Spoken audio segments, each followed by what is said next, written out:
Captain America, the first Avenger, the second movie on my hit list. Watching Captain America, I did have a little bit of expectations. I thought Iron Man, the first one, was amazing. I enjoyed my time very much. So this one, I had high expectations. I expected to keep the momentum, be something bigger, sharper, faster. I don't know, something to sink my teeth in. Instead, to me, it felt like a very long first chapter of a book, if you get my flow. It's not bad, it's just heavier, fuller of things I feel like it does not need. And strangely enough, it was a little bit hard to stay locked in. This movie was 2 hours long, and it felt like it was longer than that. It felt like 3-4 hours. It's like, God dang, we are still going. I kept pausing it, unpausing it, like, But before that, let me introduce myself. It's me, JJ Smoothie. Call me JJ if you're nasty, Smoothie if you're dirty. Lucky if you like it both ways, you call me JJ Smoothie. And today, we're talking about Iron Man, the first Avenger. But first, let me give you a little mini recap, real short this time. We open with Steve Rogers, the main superhero. Tiny, small, but determined to get into the United States Army to fight in the World War II. Steve is skinny, scrappy, but hungry and determined to fight for his country. He's very noble and he never gives up. He can do this all day. Honestly, I love this part. It was the underdog story. I felt like it was trying to become a real juxtaposition to Tony Stark, who was already on top. Literally, he was a billionaire, playboy, big dog. And then we have Steve, who's low on the totem pole, don't really have nothing. Everybody doesn't even see him, don't care about him really. So it was a good juxtaposition, and I really liked it. A little cute underdog story. A dude who got heart is going to fight for what he wants. But then he gets chosen for a super secret soldier enhancement modification surgery thing where he gets injected with super steroids and glows up like a light bulb, and he becomes a 6 foot tall, 6-pack man with super strength, I guess. So we go to a small guy trying to prove himself to super soldier pretty quickly, and then immediately after he is zooming to go chase a Hydra person to get back the super serum. Hell, Hydra. Yeah. Let me explain Hydra real quick. Hydra is basically Nazi science research part of the Nazis. The science research part does not want to be a part of the Nazis no more. They want their own thing. They want to do their own thing, and they're going to be called Hydra. So they're not with Hail Hitler no more. They're Hail Hydra. Hail Hydra. Ooh, Hail Hydra. And basically, Hydra wants the superhero syrup to make their own superheroes. But Captain America stops them, and that's that. So you think, okay, now he's going to be fighting in the army and doing the superhero stuff. But they're like, nah, bruh, you a mascot now. Welcome to America. So now he's dancing, touring, selling bonds. He is a propaganda machine. Go to war for Captain America. Captain America, just like you, with a goofy little suit and this little dance for children. I was seeing that in that context, I was like, Captain America is a goofy name, bro. And I thought it was an interesting idea. It reminded me a lot of The Boys and like Soldier Boy. Like, oh, you think he's a superhero saving the day, but actually he's just touring in movies and not actually doing anything, not being on the front lines. But obviously he's not like Soldier Boy, because Soldier Boy was not a good person. Captain America, great person. But Steve Rogers doesn't want to do this. Captain America doesn't want to do this. He want to be on the front lines in the war. That's the whole thing he was working towards, to be in the action. So he's like, I'm leaving secretly to go free my best friend from a, I don't know, concentration camp, imprisonment, and from the Hydra people. So he sneaks on a plane and boom, boom, fights everybody, frees the soldiers, frees his best friend. And this is where the movie kind of shifts for me.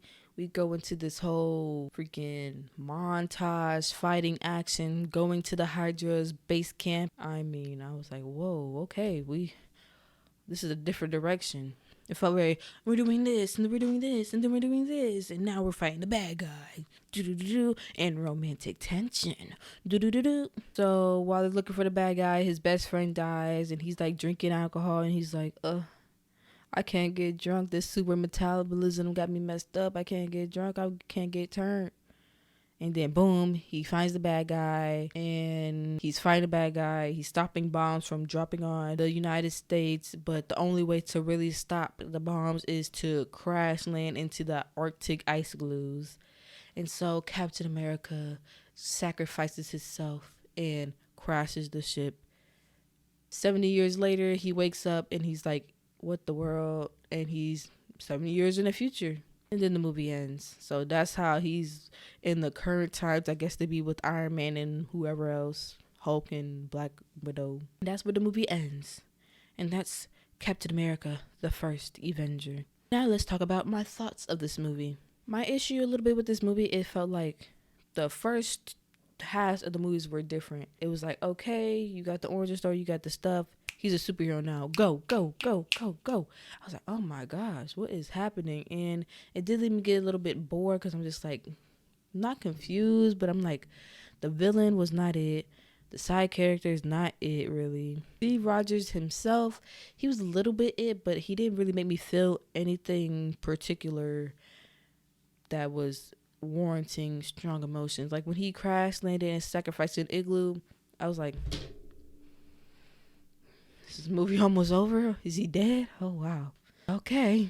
Bye, Captain. I didn't feel like, oh, no, not Captain America. No, what happened to Captain America? I just didn't really care. I was like, I think at a certain point, it just stopped building the layers I needed because everything just happened at once.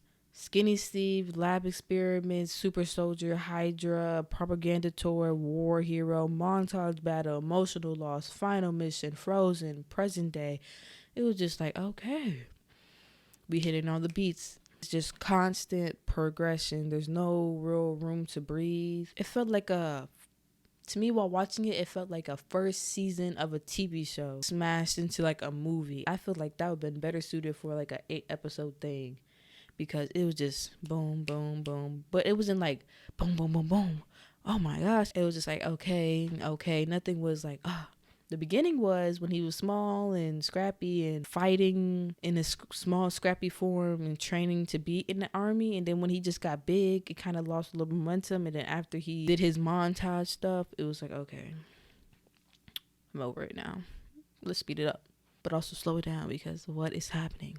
But as we're watching these events happening, but also not getting enough time to sit with it and fully get invested and fully connected to what is happening, I think it doesn't hold much real tension and it makes it feel longer than it is because you're just watching things happen, but you're not really caring what things are happening. It's just like, okay, this is happening, but why should I care?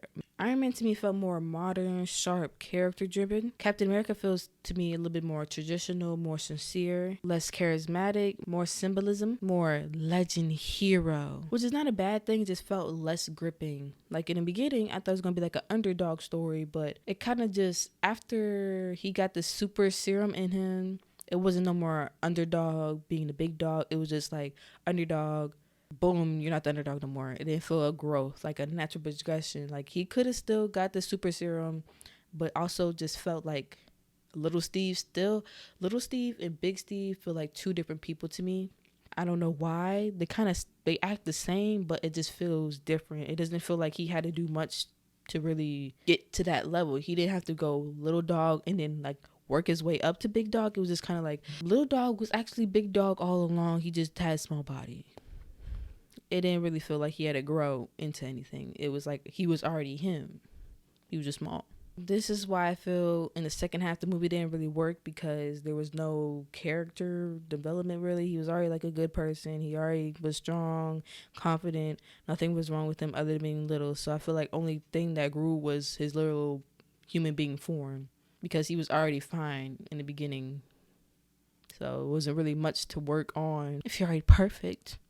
Except for that body, and he already fixed that, so I don't know. Now on to the villain. The villain to me never felt like a looming presence or a real urgency to like, oh, we got to stop the villain. He's crazy. We got to do something. He's going to do something. Oh, no, the villain. It really didn't feel like no urgency because half the time I'm like, what is he trying to accomplish? What does he want to do? I know he wants to build super soldiers and I know he wants to bomb places, but it didn't really feel urgent. Like, oh, he's going to do something because he didn't really like do anything evil per se other than being with the Nazi people. I guess that's where the urgency is supposed to come from, but we saw him kill his own people and fail at conquering other places and getting his base destroyed. He didn't really do anything evil except for peeling off his beautiful face to show me that red monstrosity. There's no urgency like, oh, we gotta go. Like, this man, he gotta be stopped. Acting is solid. Skinny Steve, compelling. Post serum superhero Steve with the strong muscles. I understand it's like symbolic America. I understand the appeal. I just think Steve is simplified a little too much. It's like, who is Steve really? So the bigger picture, Iron Man felt more intimate. Captain America felt more mythical. This is a superhero movie. Explosion, fighting. Iron Man felt more like a character study. Captain America felt more like a historical montage. Build a good legend, not build good tension. It builds good imagery, but not good momentum. To wrap this whole thing up, Captain America is not a bad movie. It's ambitious, sincere, but it just doesn't grip me as tightly as I think it should. It's a nice stepping stone. It feels like it's building a bridge to something bigger, I hope. I see how Captain America could be good for the cinematic universe, for the MCU, a great juxtaposition from Tony Stark. But a movie by himself, maybe not. I know there's like 3 Iron Man movies. I have not seen other Captain America standalone movies, so we'll see. So let's rate this thing. I think I gave Iron Man like a 95 or 90. I will give Captain America I'm feeling 71. I'll give Captain America a 71%. Well, that's it. JJ Smoothie signing out here.